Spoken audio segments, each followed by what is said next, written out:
Bonjour à tous, aujourd'hui je vous propose une vidéo qui concernera les autobus MAN Bussing et nous évoquerons aussi les autobus Magirus Deutz,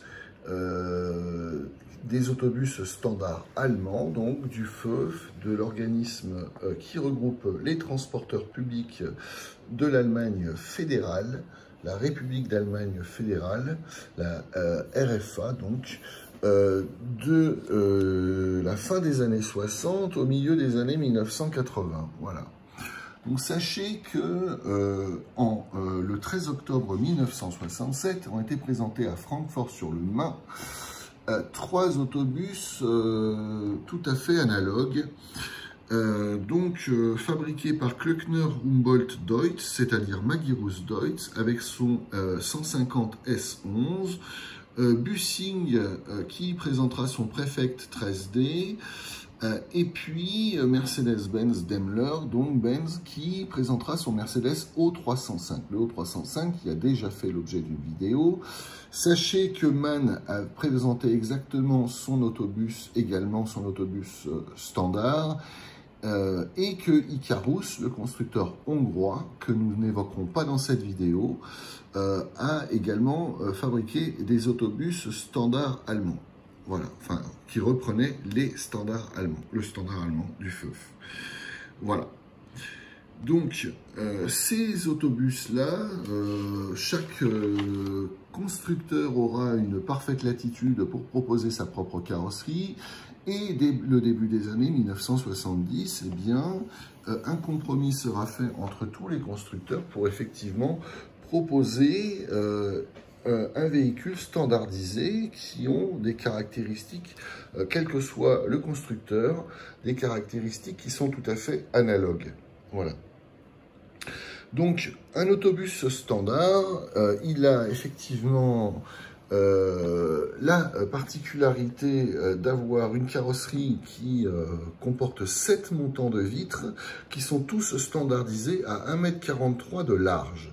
Les portes avant et médianes sont elles aussi standardisées et proposent une largeur utile de 1,25 m, ce qui permet à 2 passagers de pouvoir entrer simultanément ou de pouvoir sortir simultanément de l'autobus. La distance entre les roues avant et les roues arrière, donc l'empattement, est de 5,60 m standardisé. Le porte-à-faux avant de 2,40 m de long et le porte-à-faux arrière, où se trouve le moteur horizontal couché sous le plancher, de 3 m de long, pour un véhicule donc long de 11 mètres. Voilà. Il faut savoir qu'en partie avant, selon qu'il y ait une rangée de 1 siège unitaire d'un côté et de 2 sièges de l'autre, ou de 2 rangées à droite et à gauche de 2 sièges, la capacité variera de 44 places assises plus 61 places debout, soit un total de 105 places au total, ou alors, dans le cadre d'une rangée de 1 siège et une rangée de 2 sièges en partie avant, il y aura 37 places, plus assises, plus 78 places debout, soit un total de 115 places. Voilà. Donc les portes sont à double vantaux de 1250 mm, 1,25 m utile, un plancher de 72,5 cm du sol, accessible par 2 marches de 22 cm en plus du plein pied bien sûr. L'exploitation se fera par un agent conducteur et receveur pour des flux de voyageurs qui vont de l'avant vers l'arrière. Contrairement à l'autobus standardisé français qui avait un poste de receveur et une porte ici en partie arrière où les voyageurs montés par la porte arrière étaient stockés, acheter leur titre de transport au receveur qui se trouvait sur le passage de roue arrière. Les voyageurs ainsi munis de leur titre de transport évoluaient dans l'autobus et sortaient soit par la porte médiane, soit par la porte avant. L'autobus standard allemand, lui, verra l'exploitation par un conducteur, conducteur et receveur qui, effectivement, contrôlera et vendra les titres de transport pour des flux de voyageurs de l'avant vers l'arrière. Voilà. La puissance moteur était de 12 chevaux par tonne de PTAC, de poids total autorisé en charge, pour environ des moteurs de 550, 160, 170 chevaux.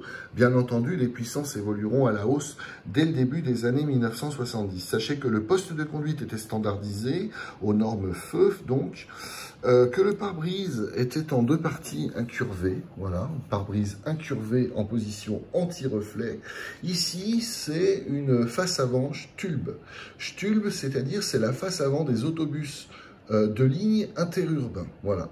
Donc, au choix du client, les clients pourront choisir effectivement cette face avant qui est plus esthétique, mais pas obligée. Voilà. Face à la porte centrale, il y avait une plateforme pour passagers debout qui pouvait accueillir 2 poussettes à l'intérieur de l'autobus. Les barres de maintien étaient uniformes avec des boutons d'arrêt demandés. Le plan de câblage électrique était normalisé, imposant la position et la taille de l'éclairage, la signalisation et l'espace publicitaire. Donc il faut savoir que il y avait plusieurs constructeurs effectivement, notamment Bussing. Je reviendrai sur l'histoire de Bussing dans pas longtemps. Bussing qui effectivement sera racheté par MAN. Voilà, dès le dès 1971 en fait. Donc les bus porteront la marque MAN Bussing, voilà, quand Bussing sera racheté par MAN. Et aussi, il faut savoir que Magirus Deutz, qui a été acheté par Iveco en 1975, proposera donc ces autobus aux normes FEUF jusqu'en 1982, où Iveco décidera la fin de la production de ces véhicules. Voilà. Donc, c'était des véhicules qui étaient tous identiques en termes de dimension, d'agencement, tandis que les moteurs, les faces avant-arrière et le toit seront spécifiques à chaque marque. Magirus Deutz a été le seul constructeur à installer des moteurs diesel refroidis par air. Une petite série de Bussing BS 110 VSL pour les BVG, plus tous les modèles Magirus Deutz et MAN, seront équipés d'une suspension à roues indépendantes à l'avant. Un essieu directionnel à roue indépendante à l'avant, ce qui garantira une tenue de route parfaite et un confort accru. Voilà. Mais les essieux rigides seront demandés notamment par Berlin. On fera un focus sur les autobus berlinois qui demanderont expressément des véhicules à essieux rigides qui sont moins chers et plus faciles à entretenir. Voilà. Donc les autres autobus conservaient les essieux rigides archaïques avec suspension pneumatique. Donc les éléments importants tels que les vitres, les portes, les éclairages, les boîtiers de signalisation, ainsi que la signalétique, c'est-à-dire par les girouettes, les accès et les poignées de maintien étaient standardisés, donc interchangeables, générant une réduction des coûts et des inventaires simplifiés pour les transporteurs qui optaient pour telle marque ou telle autre, mais qui gardaient toujours les avantages effectivement de la standardisation. Voilà, donc là, ici, c'est l'autobus MAN que je vous présente. Là, une très belle maquette, un très beau modèle réduit. J'en profite pour vous montrer immédiatement la boîte. C'est un modèle qui est fabriqué par Premium Classic 20S. Voilà, donc c'est un très beau véhicule, voilà, qui est disponible sur eBay très facilement ou chez votre vendeur de modèles réduits préféré. Voilà, l'autobus de standard MAN. Donc, il y aura 2 constructeurs qui supprimeront un module de baie de 1430 mm, donc pour une longueur de 9,57 m. Donc, c'était Magirus Deutz et Bussing. Bussing proposera donc son modèle 100V avec un module de baie en moins, à plancher surélevé à 87,5 mm, 87,5 cm au lieu de 72,5 cm, donc c'est-à-dire avec un plancher donc surélevé de 15 cm, voilà. Pour une hauteur intérieure de 1,95 m, ce seront 22 exemplaires qui seront fabriqués à Hambourg, pour Hambourg, jusqu'en 1970. Sachez que son concurrent Magirus Deutz qui proposait un modèle aussi à 9,57 m, c'est-à-dire en supprimant ce module de baie là. Voilà, Magirus Deutz proposait son modèle 170 S10H, donc équipé d'un moteur V6 diesel refroidi par air, le F6L 413, de 8432 cm3 et qui proposait 170 chevaux. Voilà, sachez que les normes FEUF proposaient aussi un véhicule standard, mais à 1,5 étage, c'est-à-dire dès la vitre en avant de la porte arrière, eh bien, le plancher sera surélevé, de sorte à proposer un podeste plus confortable. On va dire que c'est en fait l'ancêtre du low entry. Voilà. Sachez aussi que les autobus articulés seront déclinés, mais selon différentes possibilités. Par exemple, Mercedes-Benz, comme nous l'avons vu, présentera son Mercedes-Benz O305G, c'est-à-dire effectivement un autobus qui reprendra exactement la conception de l'autobus standard allemand, c'est-à-dire un autobus à moteur arrière couché sous le plancher et en position horizontale. Le couple du moteur par arbre de transmission est transmis directement à l'essieu arrière. L'articulation dispose justement d'un contrôle de l'angle de braquage, de sorte à effectivement éviter que le véhicule se retrouve coincé. Ce véhicule-là donc gardera exactement les mêmes caractéristiques gagnantes de l'autobus standard allemand, c'est-à-dire un plancher à 72 cm et demi de hauteur, accessible par deux marches de 22 cm en plus du plein pied à chaque porte, porte avant, porte médiane et porte arrière. Un véhicule qui ne dépaysera pas les clients transporteurs ni les clients passagers. Voilà. On verra ultérieurement que les autobus proposés par Magirus Deutz et par MAN, les autobus articulés, eux, auront une conception un peu plus spéciale. Je vais vous montrer tout de suite, d'ailleurs, comme ça ce sera fait. Donc là, on a d'abord la conception d'un autobus standard MAN, donc qui s'appelle le 750 HOSL. Alors le 750 HOSL, donc c'est l'interprétation du bus standard de ligne par MAN. Voilà. Donc 11 mètres, donc l'autobus standard de ligne, qui propose un moteur de 145 ou 160 chevaux, un moteur Heck-Unterflur Motor, c'est-à-dire un moteur sous le plancher à l'arrière. Voilà, et aussi une puissance de 192 chevaux qui sera proposée en série dès 1972. On verra ça tout à l'heure avec les autobus berlinois. Veuillez noter, s'il vous plaît, la vitre d'angle à l'arrière qui disparaît ici au profit d'un panneau de tôle. Donc un panneau de tôle en lieu et place de la vitre courbée à l'arrière, de chaque côté. Voilà, et ce sera exactement la disposition des autobus de Berlin. Voilà, c'est-à-dire que jusqu'en 1984, tous les autobus MAN et Bussing de Berlin seront dotés d'un panneau de tôle à l'arrière. Donc je vous le montre maintenant, ça m'évitera de vous le montrer tout à l'heure.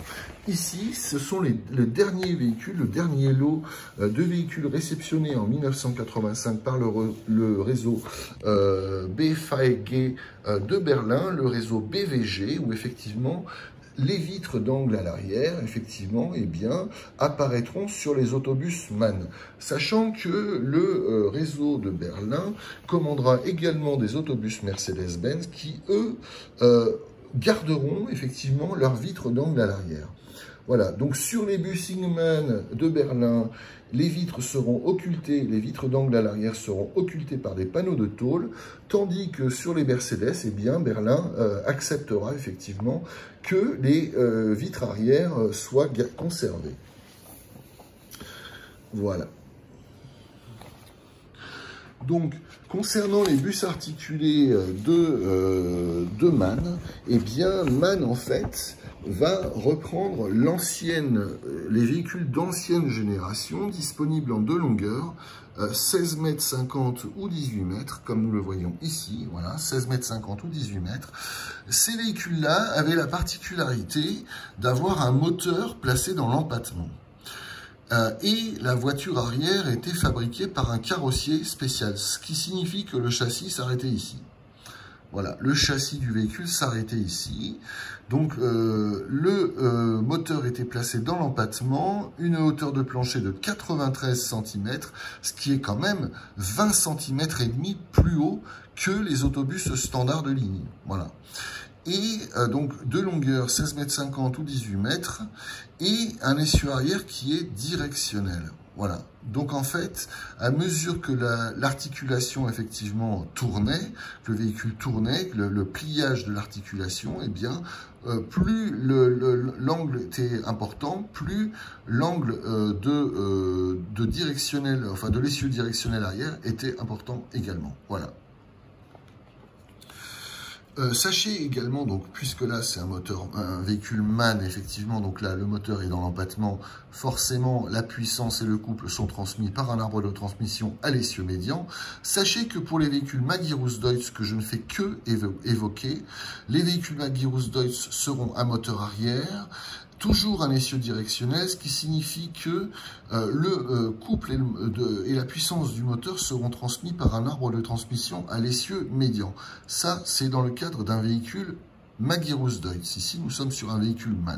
C'est juste pour vous donner l'information. Voilà.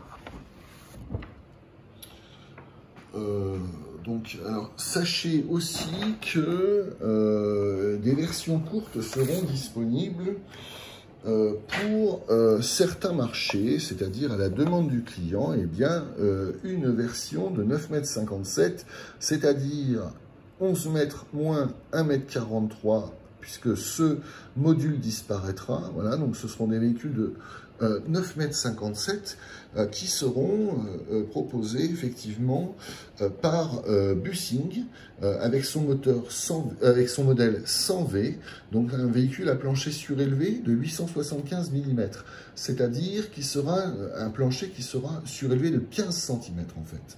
Voilà, qui proposera une hauteur intérieure de 1,95 m. Il faut savoir que jusqu'en 1970, où le véhicule disparaîtra du catalogue, Bussing donc, eh bien, 22 exemplaires seront fabriqués pour Hambourg. Quant à Magirus-Deutz proposera un modèle similaire, le 170S10H, toujours 9,57 m de long, c'est-à-dire toujours avec ce module de baie en moins. Et ce véhicule-là, comme tous les Magirus-Deutz, seront équipés d'un moteur refroidi par air. Ici, en l'occurrence, un V6 diesel, donc refroidi par air, le F6L 413, d'une cylindrée de 8432 cm3 pour une puissance de 170 chevaux. Voilà, sachez également que des véhicules à 3 portes seront proposés pour certains marchés. Je vais vous montrer tout de suite. Comme ça, on saura exactement ce que les véhicules à 3 portes, à quoi ressemblaient les véhicules à 3 portes. Alors, par exemple, nous avons ici un véhicule à 3 portes. Voilà, ici, c'est un trolleybus pour la Suisse, équipé d'une face avant suisse et d'une carrosserie EAF, Greff und Stift. Greff und Stift, voilà. Et le trolleybus articulé aussi sera proposé, voilà, pour le marché suisse. Voilà, donc ça c'est une version à 3 portes, effectivement, qui sera proposée par Magirus-Deutz pour le 170 S11M à moteur central, plateforme arrière, donc c'est des véhicules à 3 portes. Pour Cologne, 70 exemplaires. Équipé d'un V6 arrière gauche, d'une boîte de vitesse manuelle à 4 rapports et de porte milieu louvoyante extérieure, comme sur les autocars de ligne en fait. Voilà. Sachez également que Bussing a fabriqué 6 bus à 3 portes à moteur arrière pour Zurich avec face avant spécifique, voilà, et que aussi voilà, en 72-73, des autocars BS110 VR de 210 chevaux seront fabriqués voilà, en quantité de 82 autocars. Voilà, donc le standard de ligne MAN qui ne sera plus le 750 HOSL, mais le SL200, muni d'un moteur de 192 chevaux. Voilà, et puis aussi les versions interurbaines, le SU240, voilà, proposé donc avec une longueur de 70 cm et un hauteur de 11,70 m, donc 70 cm de plus que l'autobus standard, et de 3 mètres cubes de soute à bagages environ, puisque le plancher sera rehaussé de quelques centimètres. Voilà l'autobus standard interurbain. Voilà. Et les fameux autobus standard de ligne de MAN qui seront en fait des versions que je vous ai montré tout à l'heure, les autobus articulés, qui en fait sont des véhicules d'ancienne génération à moteur central et qui en fait auront simplement la modernisation de leur carrosserie. Voilà, tout simplement. Nous verrons aussi tout à l'heure le SD200, l'autobus à double étage pour Berlin, proposé à plus de 950 exemplaires pour Berlin. Des autobus à double étage qui verront leur plancher surbaissé de 10 cm uniquement entre les portes avant et portes médianes et le couloir évidemment, pour une capacité en place maximale, c'est-à-dire de 53 places en haut, et en bas de 35 places assises, bien sûr, et 12 places debout en bas. Voilà, accessible par un escalier face à la porte médiane, voilà, sur le porte-à-faux arrière. On y reviendra tout à l'heure. Voilà, concernant la gamme d'autobus MAN. Voilà. Donc on verra ça tout à l'heure. Les autobus standards de ligne, des autobus standards de ligne 2, on en reparlera tout à l'heure. Voilà. Donc, je vais reprendre mon truc. Donc là, je vous propose de voir tout de suite le Bussing Prefect. Voilà. Donc Bussing, qu'est-ce que c'était que Bussing? Bussing, c'était le leader allemand de l'Allemagne de l'Ouest, c'est-à-dire que plus d'un bus sur deux était un Bussing. Voilà.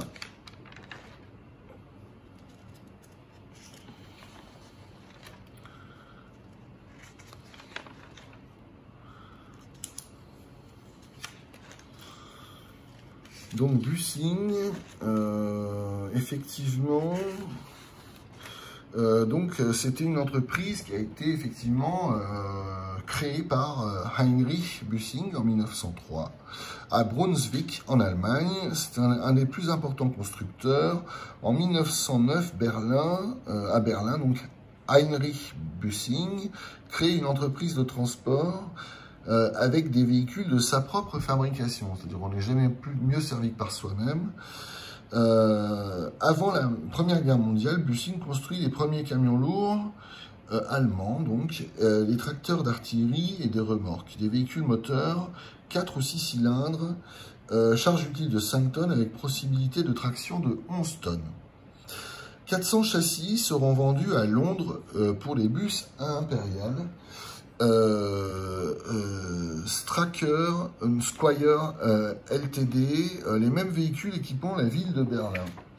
Voilà, alors pourquoi tout de suite, dès 1923, Berlin optera pour des autobus à double étage? Eh bien simplement parce que Berlin a une superficie 8 fois supérieure à celle de Paris, pour une population 5 fois moindre, ce qui signifie qu'il y a un étalement urbain qui nécessite de parcourir de longues distances. Et pour parcourir de longues distances, il est préférable d'être assis que debout. Donc pour offrir plus de capacité et plus de confort aux voyageurs, eh bien, dès 1923, les autobus à 2 étages seront effectivement requis pour la ville de Berlin. Voilà. Donc ici, c'est effectivement un autobus SD200 pour Berlin. Donc évidemment, ils étaient beige ivoire, hein, c'est le RAL 1002. Là, en l'occurrence, celui-là est orange. C'est juste pour vous montrer effectivement que la ville de Berlin aura commandé plus de 900 autobus dès le début des années 1970, puisque, bien entendu, pour renouveler les anciens véhicules, hein, puisque c'est pas dès le début des années 70 que Berlin va s'y mettre à acheter des autobus impériaux. Voilà. Donc, le dernier bénéfice déclaré par Bussing, c'était en 1960, sachant que, quand même, Bussing est le plus important constructeur allemand de poids lourds. Voilà.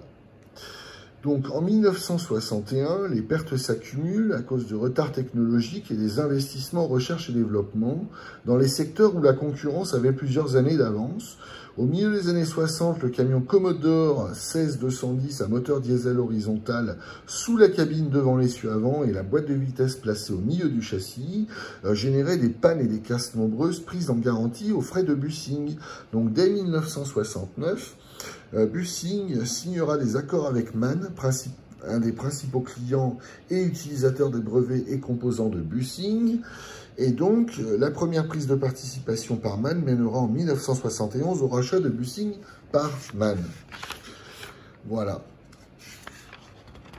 Donc MAN utilisera le logo de Bussing, le logo au lion, voilà, le fameux logo au lion de Bussing, sur sa gamme renommée MAN Bussing, dont la production avec des moteurs Bussing se poursuivra jusqu'au milieu des années 80.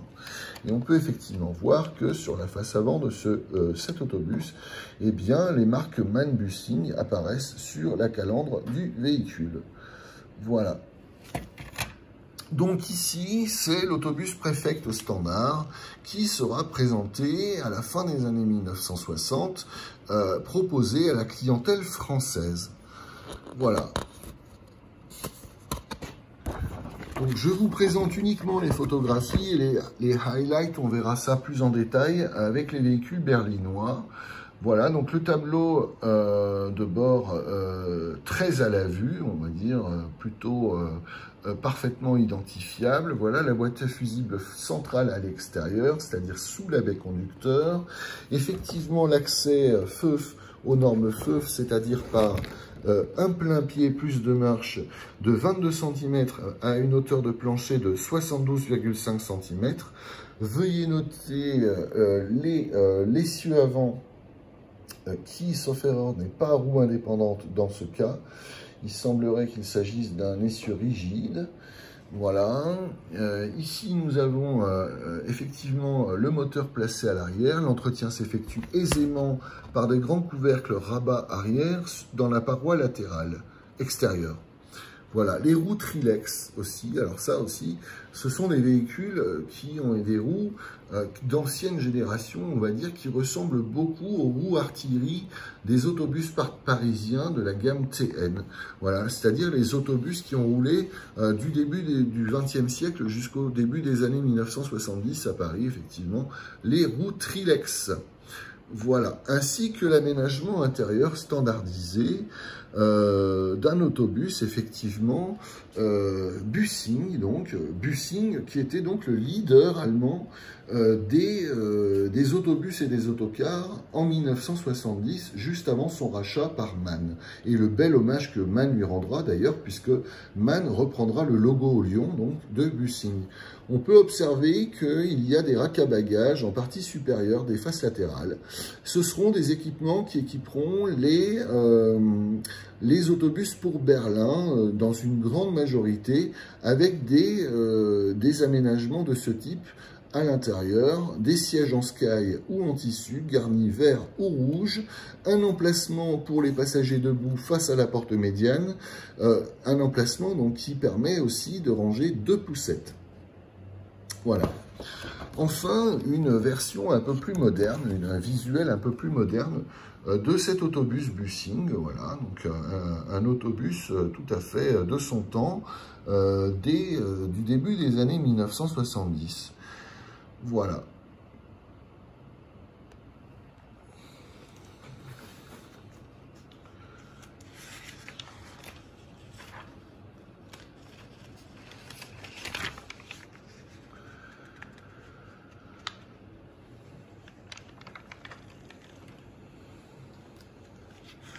Donc là, ce que je vous propose de faire maintenant, c'est qu'on va passer directement à l'autobus à double étage et on reviendra sur le bus standard et le bus articulé avec votre permission.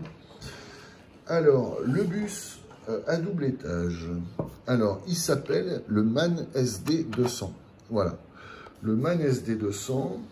Donc, pour les BVG, donc les BVG de Berlin, voilà. Alors, nous avons une photo aussi qui est très sympa, là, la photo d'un des bus de Berlin. Voilà, donc je vous montre la photo du bus à double étage de Berlin, voilà, à côté d'un bus standard, effectivement. Voilà, ça c'est un des plus de 900 véhicules qui seront produits pour Berlin. Voilà.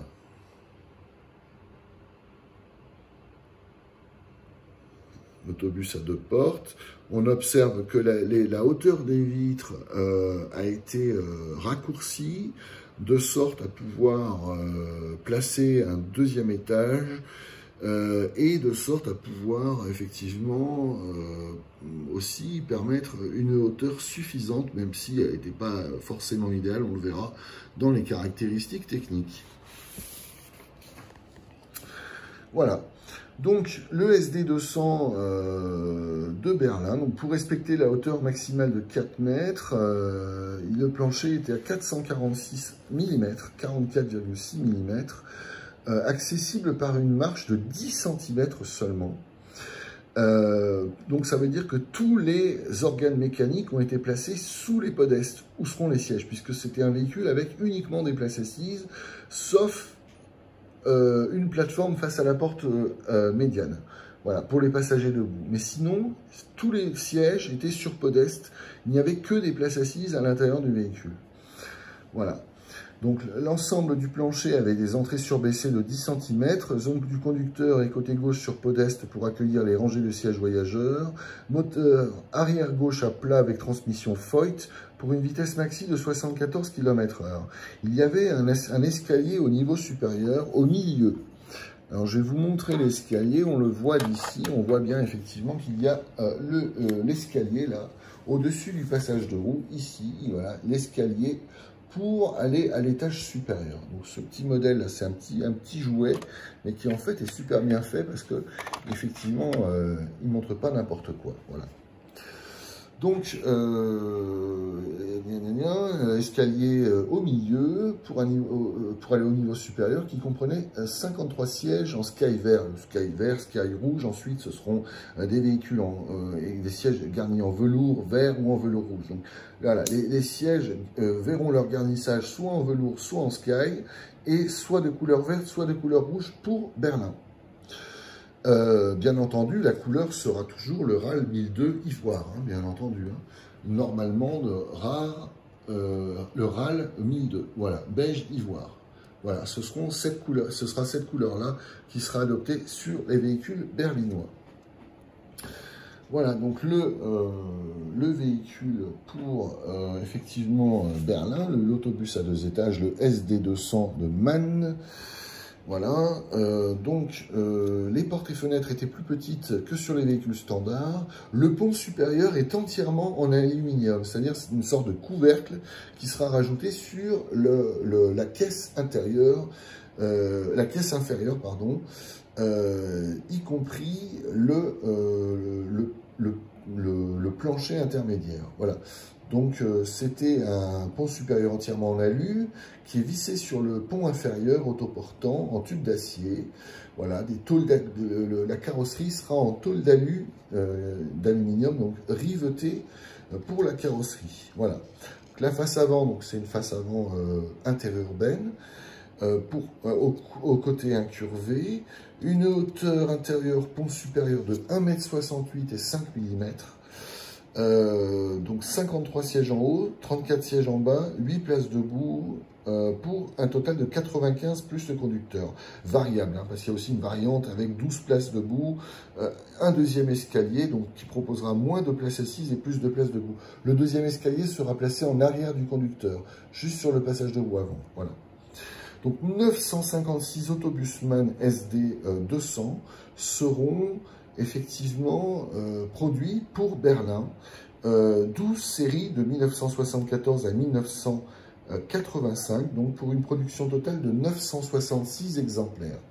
966 exemplaires qui seront carrossés par 3 carrossiers différents, c'est-à-dire il y aura Hauptstadt, Wagon Union et Ehrenstein und Koppel qui officiera de 1975 à 1980, où l'entreprise ensuite se spécialisera dans les machines de construction et les escaliers mécaniques. Voilà. Donc, l'autobus SD200 de MAN, donc,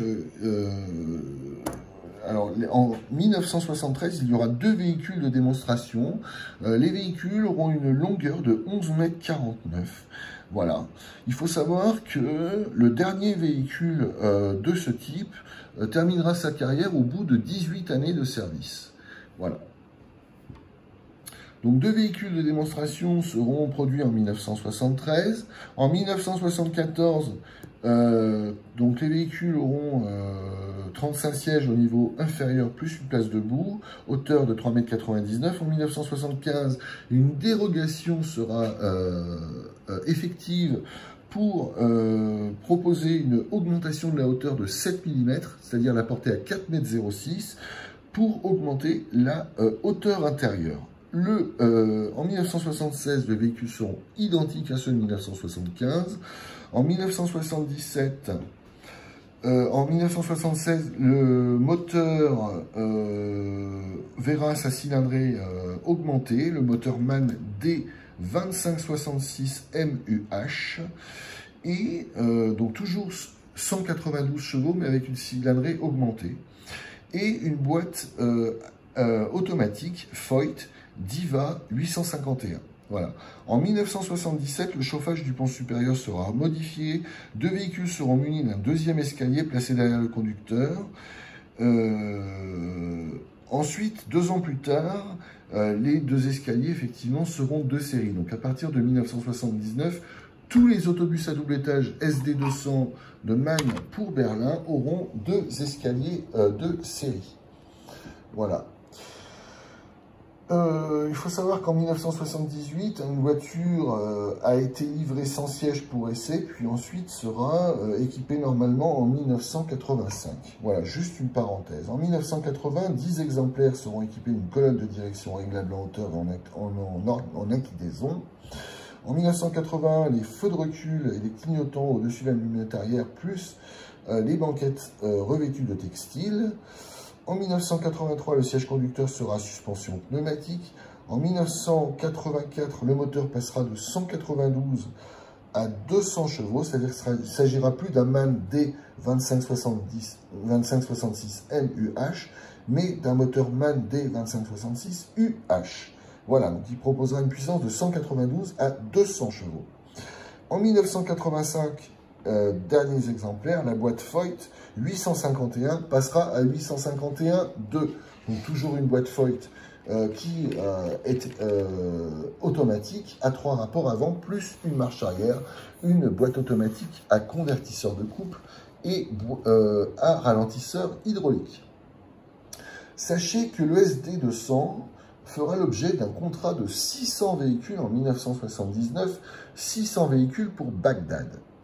La hauteur de ces véhicules sera de 4,50 m, ce qui signifiera que pour livrer ces véhicules aux clients, il faudra les transporter par barge, puisqu'ils seront strictement interdits de roulage sur les routes allemandes.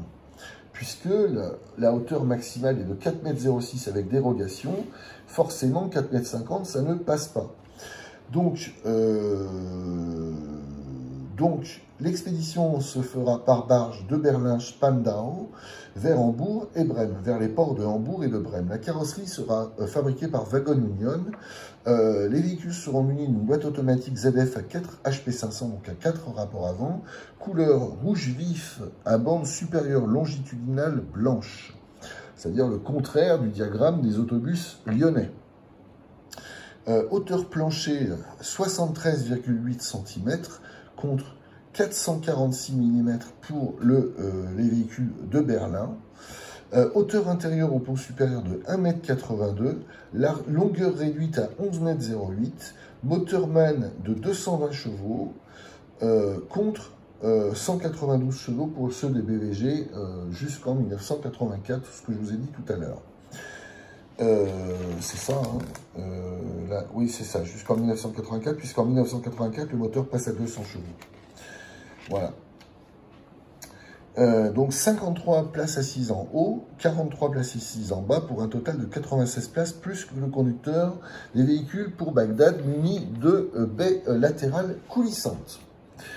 Voilà concernant le marché Bagdad. On va en profiter pour parler de nos autobus articulés là, de MAN. Donc le bus articulé MAN, alors je vais vous le montrer. Je vais vous le montrer ainsi. Alors c'est pas pratique parce que vraiment, voilà le bus articulé MAN. Alors il s'appelle le SG220, proposé en deux longueurs, donc de 16,50 m ou 18 m. Voilà, on nous y sommes. En fait, ce sont des véhicules d'ancienne génération qui ont un moteur horizontal placé dans l'empattement, qui propose donc en conséquence un plancher à 93 cm du sol, soit 20,5 cm de plus que l'autobus standard. Donc en fait, ces véhicules n'ont rien de standard, ce sont simplement des véhicules d'ancienne génération qui seront recarrossés avec les éléments de carrosserie des bus standards. Voilà, donc les anciens, voilà, donc les anciens véhicules, voilà, les véhicules d'ancienne génération, voilà, 16,50 m ou 18 m, voilà, et en fait, simplement recarrossés, eh bien, deviendront les SG220 de 16,50 m ou 18 m de long. Alors, donc ces véhicules-là, donc, seront produits entre 1978 et 1983. Donc équipés d'un moteur diesel de 220 et 240 chevaux sous le plancher, poids vide de 23,6 tonnes. Alors à mon avis, c'est le poids total autorisé en charge parce que ça fait un peu beaucoup, 23 tonnes à vide, ça fait vraiment beaucoup, hein. Donc le véhicule sera le 890 SG, donc c'est ce que je vous ai montré tout à l'heure en 1970 et 1972, voilà. Donc la partie arrière, la voiture arrière sera fabriquée par Goeppelbus. De 1972 à 1980, les véhicules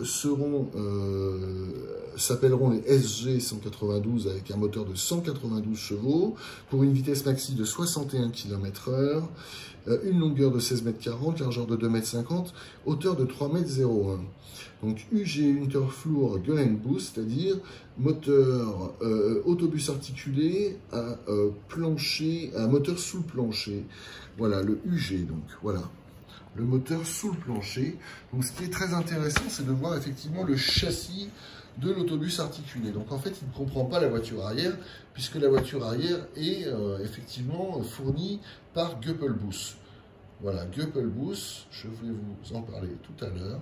Donc effectivement, voilà, soubassement pour autobus articulé, 220 chevaux, voilà, de longueur de 16,50 m ou 18 m.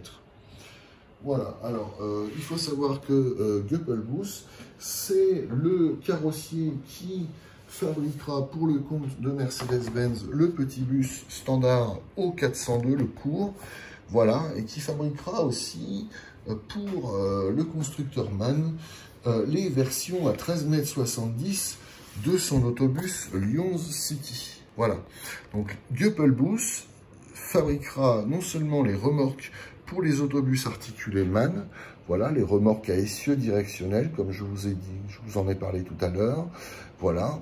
Mais Goeppelbus aussi fabriquera donc les versions à 13,70 m du Lyons City et les versions courtes du Mercedes-Benz O402, l'autobus standard de deuxième génération qui apparaîtra en 1984. Voilà. Voilà concernant les véhicules articulés de MAN qui verront leur voiture arrière fabriquée par Göppel à Augsbourg. Voilà. Donc, je regarde ce que je voulais vous dire, encore autre chose. Qu'est-ce que j'ai à rajouter sur le sujet?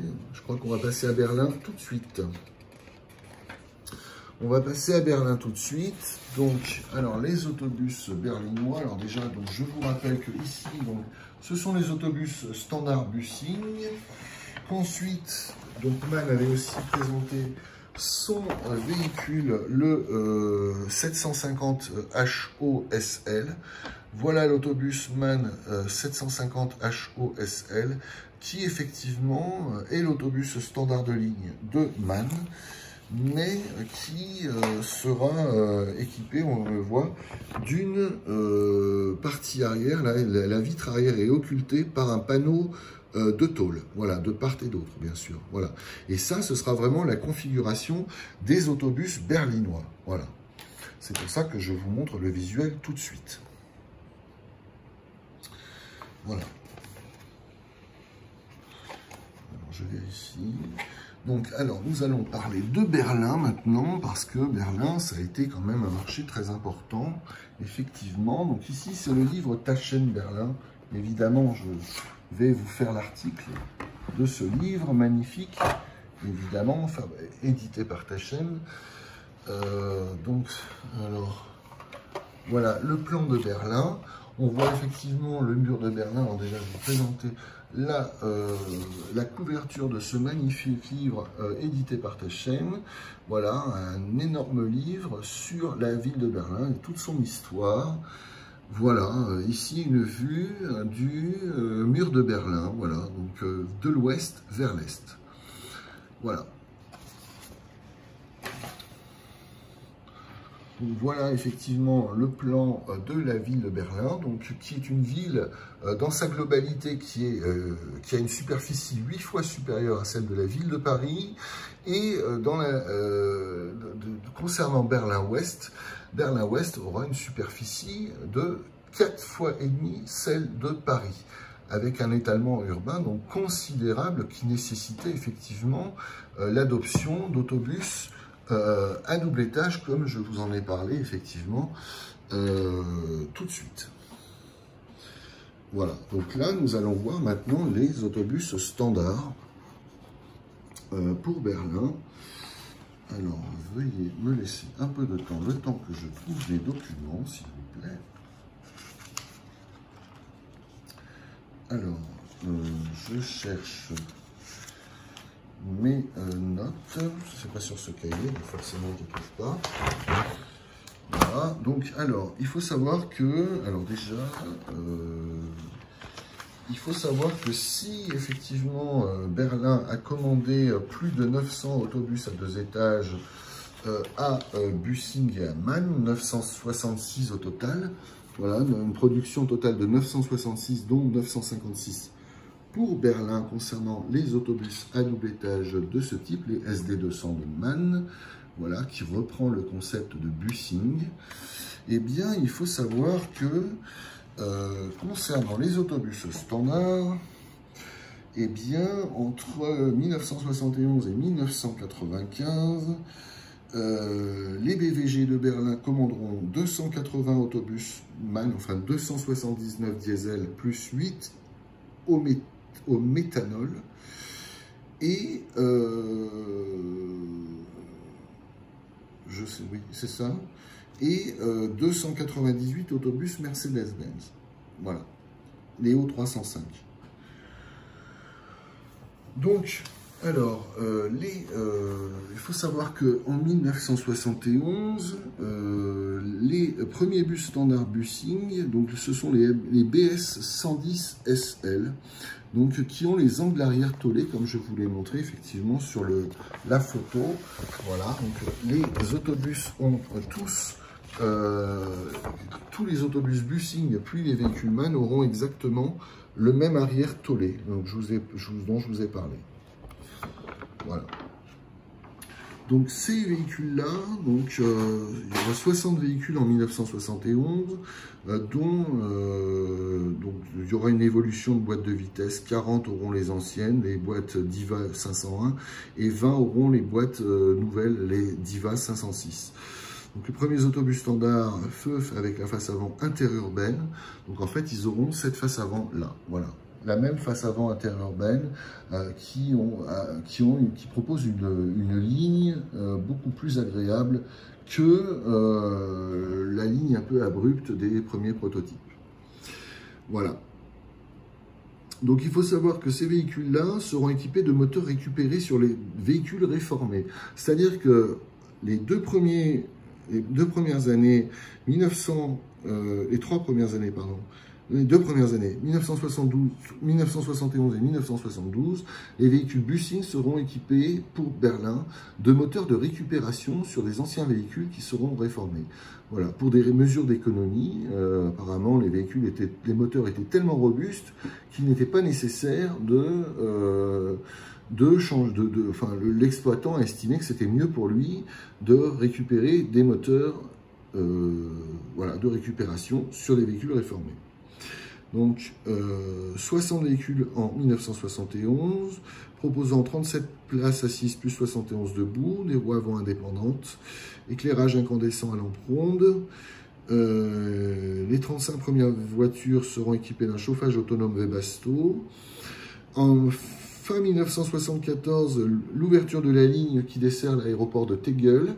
Donc 2 véhicules de cette série seront équipés de racks à bagages. Malheureusement, les véhicules feront l'objet d'une rouille assez importante, donc seront réformés au bout de 8 années d'exploitation, qui ne dépassent pas 10 ans d'exploitation en fait. Voilà, il faut savoir que ces véhicules-là étaient équipés de roues artillerie, c'est-à-dire des roues Trilex. Voilà, les roues Trilex, comme ça. Ça, c'était les roues qui équipaient les véhicules de Berlin. En 1972, 65 véhicules à l'éclairage fluorescent. 26 véhicules seront équipés d'un Webasto. L'essieu avant directionnel rigide, préféré par les BVG pour leur facilité d'entretien. Donc là encore, il n'y aura plus les roues avant à roues indépendantes, à suspension indépendante, mais ce seront des essieux rigides. Voilà, à peine arrivés, 40 véhicules seront envoyés à Munich pour les Jeux Olympiques du 28 août au 11 septembre 1972. Voilà. Voilà concernant les véhicules de 1972. Ensuite, en 1973, donc là, ce seront des MAN Bussing, c'est-à-dire que ce ne seront plus des véhicules Bussing, mais des moteurs MAN. Voilà. Des véhicules MAN, pardon. Des véhicules MAN et un moteur MAN, effectivement. Donc là, les moteurs ne pourront plus être récupérés de chez Bussing. Ce seront des véhicules MAN qui seront tout neufs, avec des moteurs qui sont tout neufs. Voilà. Les véhicules de 1973, donc il y aura 70 véhicules. Ce seront des MAN SL 195, donc qui proposeront un moteur diesel de 195 chevaux. Donc moteur U10H, voilà, 195 chevaux. 6 véhicules à plateforme seront équipés de plateformes à bagages pour l'aéroport de Tegel. Et 2 véhicules seront équipés en 49 places assises plus 47 places debout. Voilà pour les véhicules de 1973. En 1974, le marché sera effectivement partagé entre 30 véhicules Mercedes. Voilà, donc ici, c'est aux couleurs de Francfort. C'est juste pour vous montrer, effectivement, 30 véhicules Mercedes-Benz, voilà, pour Berlin, et 30 véhicules MAN, qui auront toujours la même caractéristique de carrosserie avec les vitres d'angle à l'arrière. Voilà, donc ces véhicules-là auront des jantes acier à 10 trous, comme on peut les voir. Hein, ce sont des jantes acier à 10 trous, voilà. Ce seront des véhicules qui seront équipés d'un réservoir additionnel pour le fuel exonéré d'impôts pour le chauffage d'appoint. L'inconvénient, c'est qu'au-dessous de moins 3 degrés, la paraffine qui contient, que le fuel contient, obstrue les conduites et les filtres, et que les additifs appropriés étaient coûteux. L'alternative était donc le gazole, et rendait inutile le réservoir séparé. Voilà, donc en fait le chauffage additionnel qui au départ était mis dans un réservoir à part, finalement, l'année suivante, il y aura un réservoir à gazole et le chauffage additionnel pompera directement l'énergie dont il a besoin, enfin le combustible dont il a besoin dans le réservoir à gazole. Voilà. Ça, c'était pour les Mercedes-Benz O305. Voilà. Quant au véhicule MAN SL200, donc freinage pneumatique au lieu de freinage pneumatique hydraulique, moteur MAN à injection directe plutôt qu'après chambre, la boîte Foyt Diva 506, et seuls les BVG demandaient expressément des essieux avant directionnels rigides, obligeant le constructeur MAN à modifier son châssis. Voilà. Donc au total, il y aura 139 autobus SL200 MAN pour les BVG. En 1975, 20 véhicules seront achetés en plus, des MAN toujours, des SL200. 5 véhicules avec renfort galvanisé pour la ligne frontalière RDA. Donc là, ma source d'information allemande me signale que les véhicules pour la RDA, d'abord ils avaient une batterie plus puissante pour éviter les pannes sur le territoire de la RDA, parce que ça aurait pu effectivement provoquer un incident diplomatique. En plus, les véhicules devaient absolument pas avoir des publicités. Les véhicules étaient vierges de toute publicité. Les véhicules MAN étaient préférés pour les lignes qui desservaient la RDA, la République démocratique allemande, enfin qui est comme la Corée du Nord, hein, c'est-à-dire qu'en fait c'est une dictature qui, elle aussi, est une république démocratique. C'est-à-dire que la Corée du Nord, elle s'appelle République démocratique de Corée du Nord, et comme la République démocratique allemande, la RDA, l'Allemagne de l'Est, était sous contrôle soviétique. Donc là aussi, c'était une dictature, mais qui s'appelait République démocratique. Donc en fait, c'est l'hôpital qui se fout de la charité, ou surtout du monde. Quand on connaît effectivement les conséquences du communisme et de la dictature communiste, il suffit de voir au Venezuela la révolution bolivarienne, c'est-à-dire 25% des habitants qui ont fui le Venezuela, et le Venezuela qui a perdu 75% de sa richesse, tout en possédant les plus grandes réserves pétrolières du monde. Voilà, donc dire qu'en France, il y a des gens qui promeuvent la révolution bolivarienne, c'est absolument monstrueux. Il suffit d'ailleurs de voir le comportement de leurs députés à l'Assemblée nationale et vous verrez que je n'ai rien inventé. Voilà, donc les véhicules, en 1975, 5 véhicules MAN seront équipés avec des renforts galvanisés pour la ligne frontalière qui va en RDA, donc en République démocratique allemande, c'est-à-dire la dictature communiste de l'Allemagne de l'Est. 9 véhicules avec rack à bagages et revêtements série en velours de laine seront équipés ainsi. Donc voilà. Donc il faut savoir que les véhicules pour l'Allemagne de l'Est verront toutes leurs trappes de maintenance facilement accessibles pour répondre au contrôle intensif des douaniers de la RDA. Et il faut savoir aussi que ces véhicules-là, qui desserviront la République démocratique allemande, la dictature, enfin l'Allemagne de l'Est, la dictature communiste, donc, seront dépourvus d'oblitérateurs, parce que sinon les contrôleurs demandent, enfin les douaniers qui sont assez tatillons en République démocratique allemande, demandaient à ce que l'on ouvre les oblitérateurs pour voir s'il n'y avait pas des marchandises de contrefaçon planquées dans les oblitérateurs. Les véhicules MAN seront préférés aux Mercedes-Benz pour desservir les lignes de la RDA pour une unique raison, pour Berlin-Est, donc, parce que, en fait, tous les portillons sur les véhicules Mercedes seront ouvrables à clé, avec une clé spécifique, une clé quart de tour ou demi-tour, alors que sur les véhicules MAN, c'était simplement un simple clapet. Voilà, il s'agissait simplement d'ouvrir, enfin de tirer le clapet pour ouverture, qu'il s'agisse des coffres techniques latéraux, comme du portillon moteur à l'arrière. Voilà. Donc, en fait, la facilité d'utilisation, la facilité d'ouverture des portillons extérieurs aura plaidé en la faveur des véhicules MAN qui, effectivement, seront choisis pour desservir la ligne qui dessert l'Allemagne de l'Est, enfin le Berlin-Est. Voilà, donc ensuite, il y aura plusieurs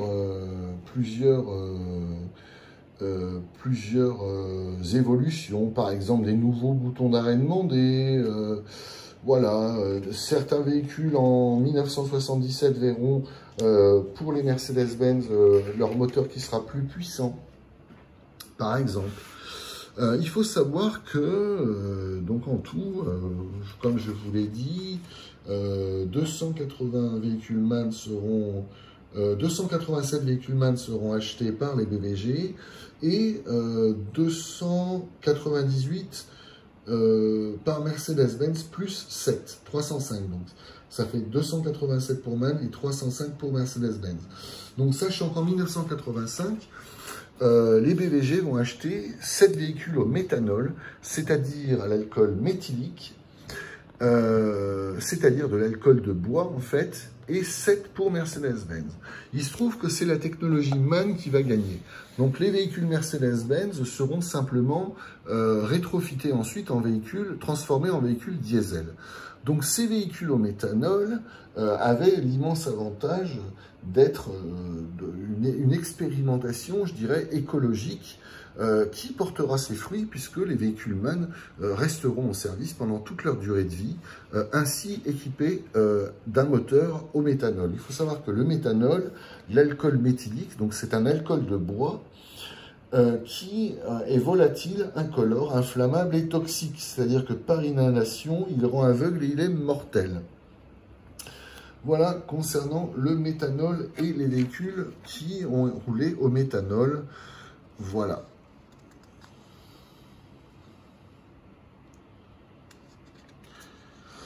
Donc l'expérimentation de méthanol, voilà, donc ces véhicules seront expérimentés jusqu'en 1993, voilà, de 1985 à 1993, c'est-à-dire pendant toute leur durée de vie. Il faut savoir quand même que les véhicules, quand ils seront réformés, eh bien, ils auront une nouvelle vie en Allemagne de l'Est, en Pologne, en Bulgarie, ou en Russie, entre autres. Voilà, donc ces véhicules-là seront, de toute façon, connaîtront une deuxième vie, malgré la rouille, malgré... voilà. Enfin, c'est surtout les modèles d'avant 1980 qui souffriront gravement de la rouille. Après 1980, effectivement, les constructeurs auront trouvé les solutions pour lutter contre ce fléau de la rouille. Voilà, concernant ces véhicules-là, je vais quand même rajouter un point important. Je regarde mes notes. Alors, je vous laisse 2 secondes, le temps que je retrouve mon propos, puisque je voulais aussi évoquer avec vous les véhicules électriques. Les véhicules qui sont équipés d'une remorque d'accumulateur. Alors,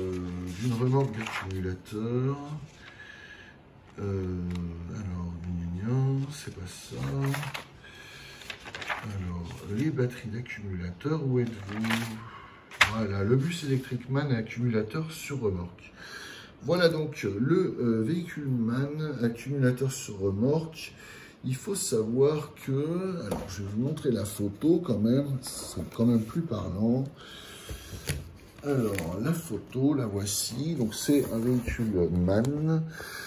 Voilà, alors il faut savoir que ce véhicule-là, donc c'est en 13 février 1970 que MAN, RWE, Bosch et Farta vont proposer le MAN 750HOM10E. C'est-à-dire sur des véhicules, un bus électrique avec une remorque chargée d'accumulateurs électriques. Voilà.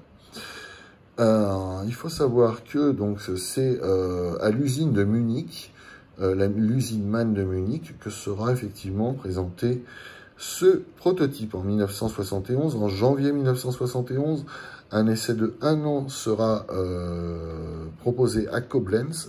Sur la ligne 7, un véhicule de 99 passagers, une autonomie de 50 km, c'est-à-dire 2 à 3 heures de route, Il y aura une batterie supplémentaire, une remorque supplémentaire de batterie d'accumulateur, c'est-à-dire que quand la première remorque sera à plat, entre guillemets, eh bien, on changera la remorque en cours de route. Voilà, donc en 6 mois, 6000 km ont été réalisés.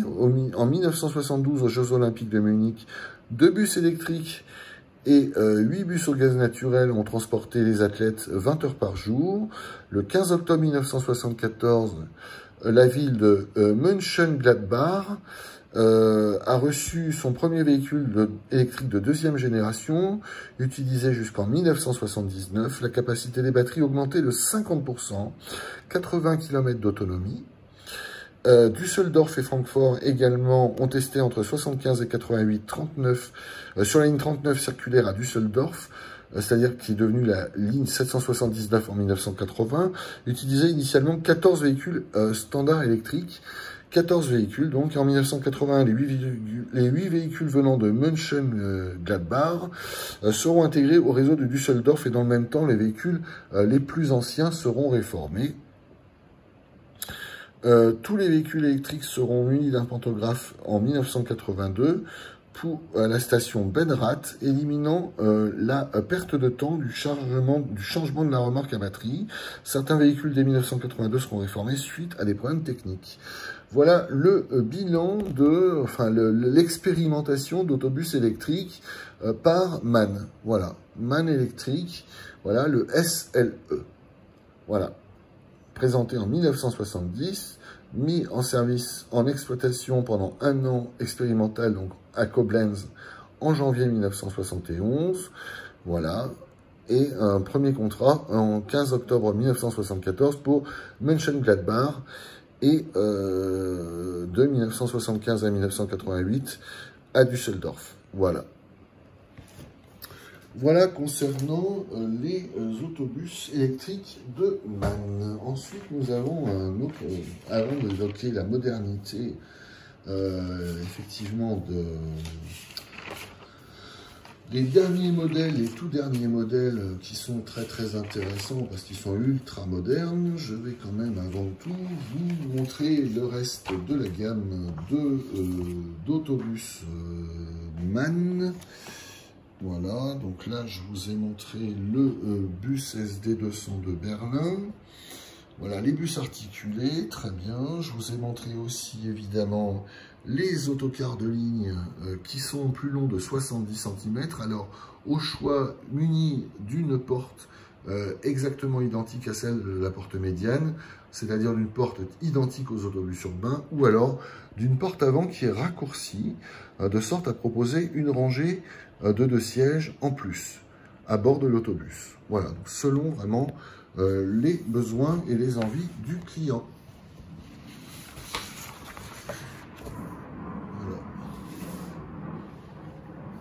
Voilà. Alors, maintenant, je vais vous parler enfin des autobus les plus modernes.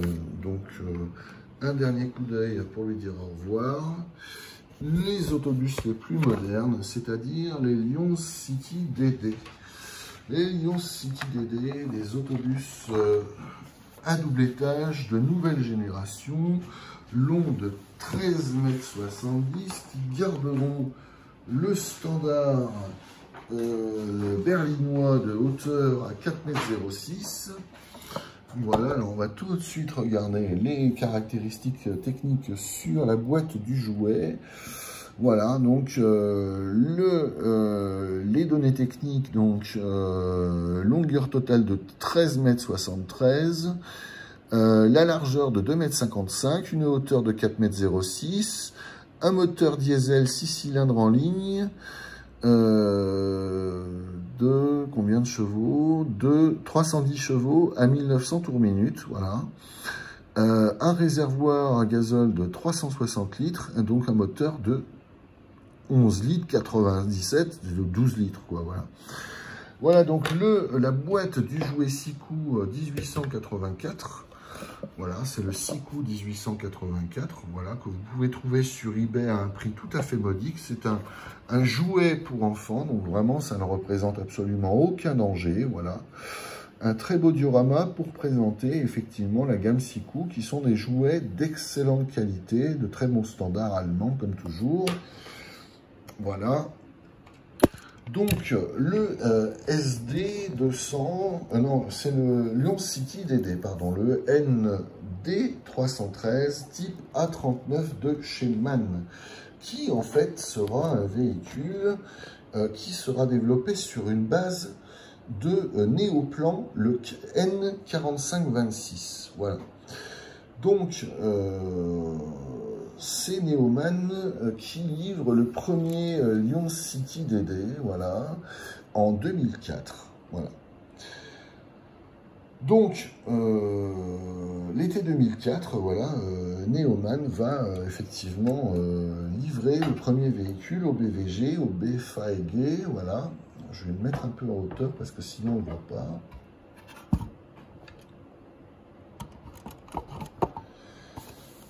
Voilà, donc le Lion City DD, voilà, double decker à 2 étages, donc un véhicule de 13,73 m de long, 3 essieux, 1,70 m plus long que les anciens double étage. Voilà, donc il y aura 104 véhicules au total, c'est-à-dire 102 plus le prototype. Les véhicules qui seront livrés entre l'été 2004 et l'été 2007. Des véhicules, livraison et mise en service, donc sur 3 ans. Sachez que sur les 104 véhicules, 23 seront livrés complets au BFAG, au BVG, et les 81 autres seront livrés en coque à terminer, à garnir aux ateliers BVG de Berlin, voilà, pour offrir de l'emploi aux Berlinois. Voilà. Donc c'est un autobus qui aura répondu parfaitement aux attentes du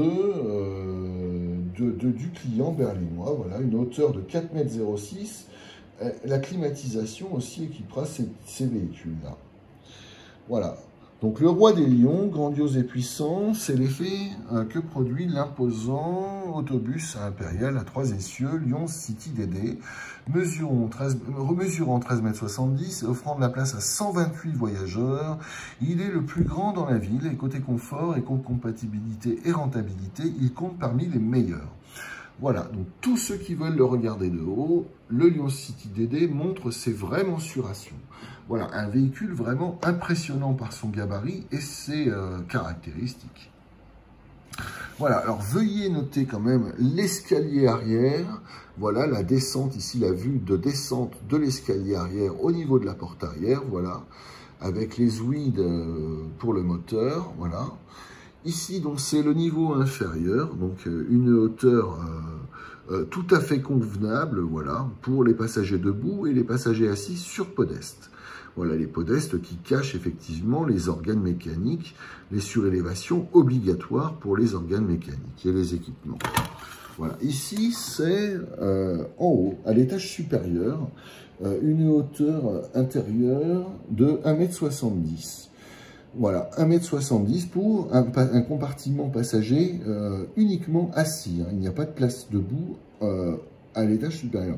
1,70 m, c'est quand même assez réduit. Mais c'est le maximum que l'on puisse faire. Voilà, c'est quand même bien. Hein. Voilà. Donc, 3 portes coulissantes à débattement extérieur. Vous ouvrez l'accès à l'habitacle lumineux. Donc là, les 3 portes, effectivement, on les voit. Voilà, les 3 portes coulissante à débattement extérieur vous ouvre l'accès à l'habitacle lumineux et amical, particulièrement bien utilisable grâce à son plancher surbaissé sur toute la longueur, les sièges tout aussi confortables que fonctionnels, l'espace entre 2 sièges généreux de 700 mm, ainsi que la hauteur debout de 1,92 m à l'étage inférieur, voilà, 1,92 m à l'étage inférieur, voilà, et 1,70 m à l'étage supérieur. Procure une ambiance intérieure digne de la première classe. Le Lion City DD veut rendre la vie des passagers à bord le plus agréable possible. C'est pourquoi l'autobus impérial est doté de 2 rampes repliables extra longues pour faciliter l'accès des personnes en fauteuil roulant et des parents avec poussette. La plateforme vis-à-vis de la porte milieu est suffisamment large pour 2 fauteuils roulants ou 2 poussettes. Et bien entendu, la nouvelle réglementation sur les bus 2001-85-CE relative à l'équipement particulier nécessaire pour les personnes à mobilité réduite a été prise en compte. Les avantages, capacité importante de transport de personnes sur une longueur extérieure moindre. Place pour 128 passagers, longueur de véhicule compact de 13,70 m, accès couloir central surbaissé et sans emmarchement, plateforme vis-à-vis de la porte du milieu. Voilà, et enfin là, une vue sur, alors à gauche, l'escalier du bas vers le haut, voilà l'escalier arrière, et à droite, là, la vue en haut, donc de l'escalier du haut vers le bas, voilà, c'est-à-dire qu'il va déboucher derrière le conducteur. Voilà ce que je pouvais dire sur les autobus de Berlin, les autobus standards, les autobus à double étage, voilà, et puis on a fait le tour de la gamme de Bussing, l'autobus standard Bussing, le Bussing Prefect, voilà, le BS110, qui est un véhicule absolument remarquable. Malheureusement, des véhicules qui, fabriqués avant 1980, seront rongés par la rouille. Et puis, après 1980, notamment Mercedes-Benz fera des efforts considérables pour proposer des véhicules qui bénéficieront de protection anti-corrosion absolument formidable, puisque ça permettra aux véhicules, enfin ça permettra d'allonger la durée de vie des véhicules. Voici ici le symbole de la ville de Berlin, voilà, l'ours de Berlin, qui vraiment rend célèbre cette ville. Voilà un magnifique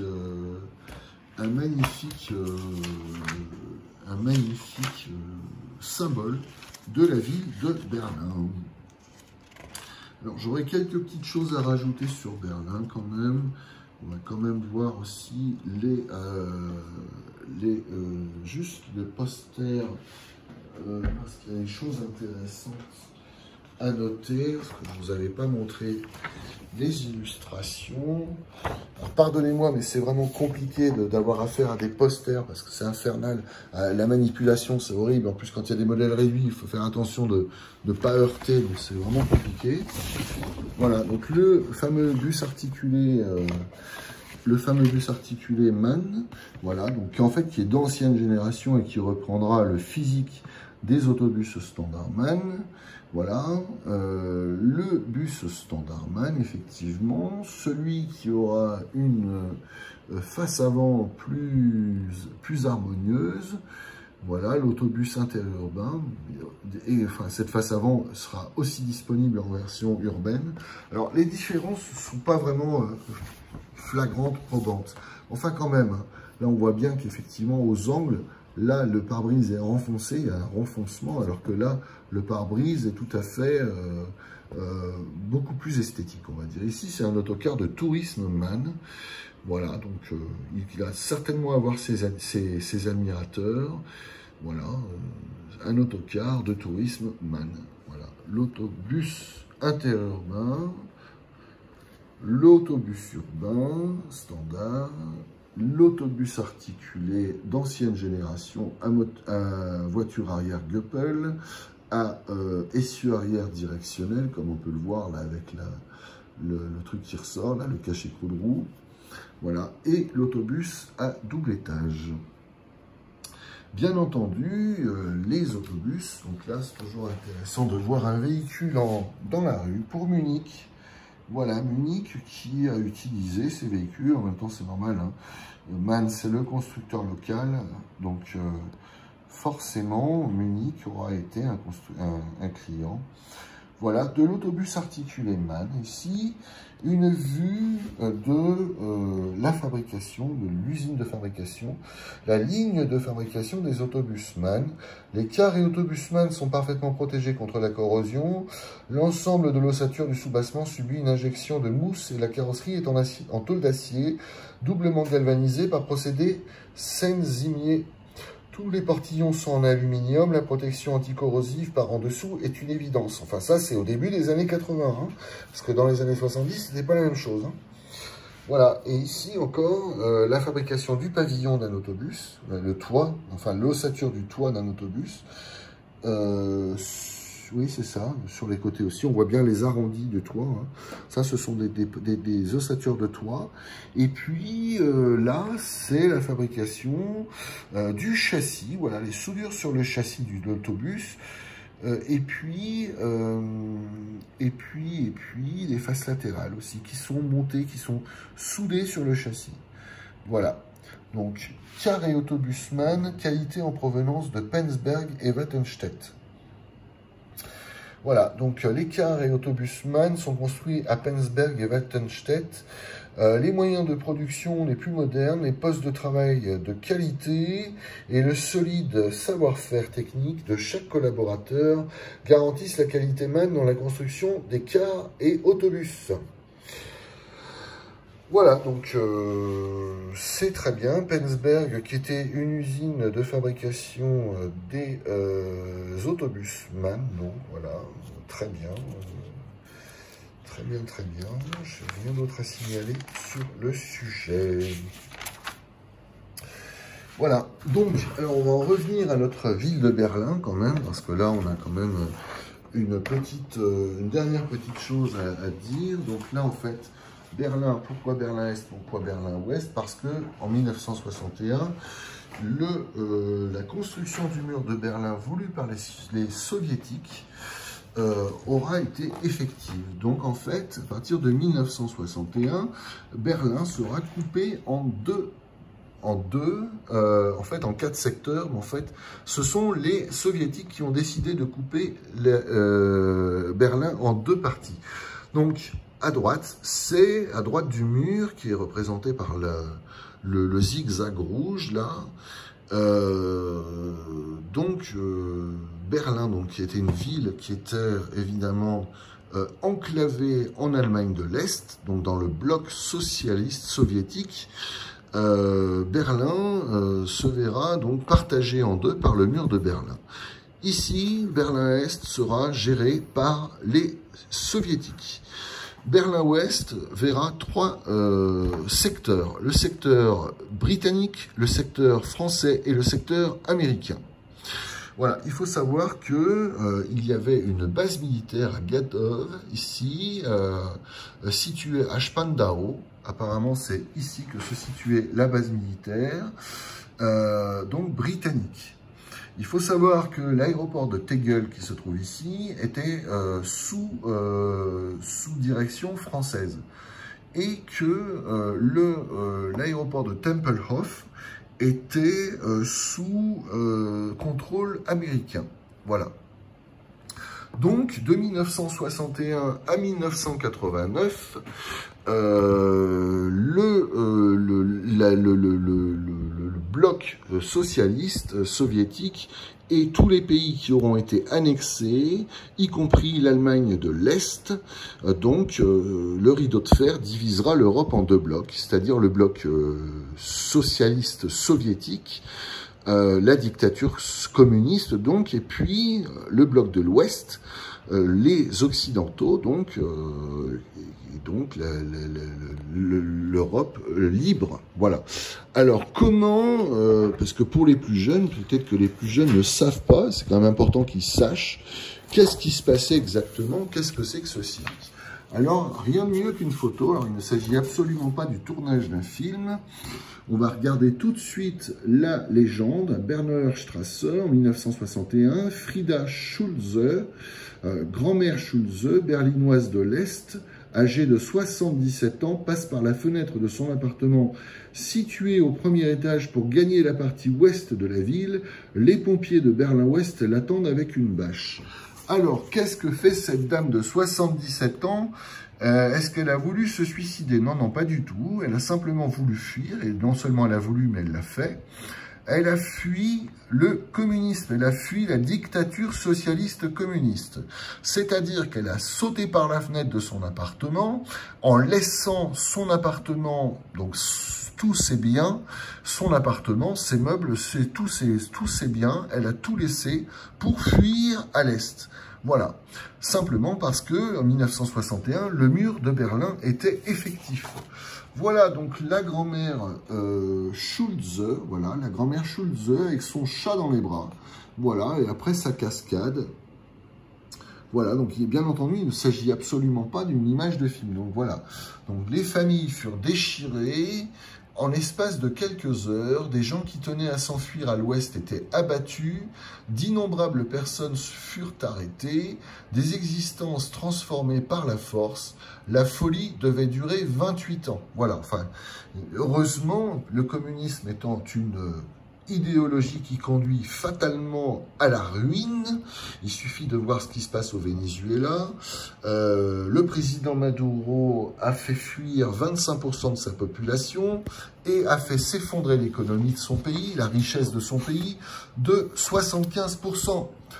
Le péage mortel du communisme, voilà, 65 millions d'humains morts en Chine, 20 millions dans le pays de l'Union soviétique, 2 millions au Cambodge, 2 millions en Corée du Nord, 1,7 million en Afrique, 1,5 million en Afghanistan, 1 million dans les États communistes de l'Europe de l'Est, 1 million au Vietnam et 150 000 en Amérique latine. Voilà l'horreur du communisme, selon, bien entendu, le livre noir du communisme. Voilà, sachant que le libéralisme, à contrario, c'est la liberté. Voilà, c'est-à-dire qu'on n'est pas libre derrière une dictature et les barrières d'une dictature. Voilà. Merci d'avoir suivi cette vidéo. Je suis très content de vous avoir fait cette vidéo sur le dernier tome, entre guillemets, de nos bus allemands. Voilà, et de l'excellence de ce concept que je tenais absolument à vous transmettre. Sachez que ces modèles réduits fabriqués par Premium XX, je sais pas quoi, classique, sont disponibles sur eBay ou chez votre vendeur de modèles réduits. Voilà, un véhicule d'excellente facture, voilà, que je tenais absolument à vous montrer. Voilà. Merci à vous d'avoir suivi cette vidéo. Au plaisir de vous en faire d'autres très prochainement. J'ai malheureusement pas pu me concentrer autrement que sur moi-même, puisque j'ai eu des petits soucis d'accusations mensongères. Comme on dit, c'est la poule qui chante qui fait l'œuf. Enfin, il fallait quand même que je me soigne un peu de ça, parce que c'est assez... quand on est honnête et travailleur et qu'on se fait traîner dans la boue, c'est pas facile. Heureusement, j'ai un bon avocat, et voilà. Merci à vous, bien à vous, au plaisir de vous faire d'autres vidéos avec un immense plaisir. Bien à vous, au revoir.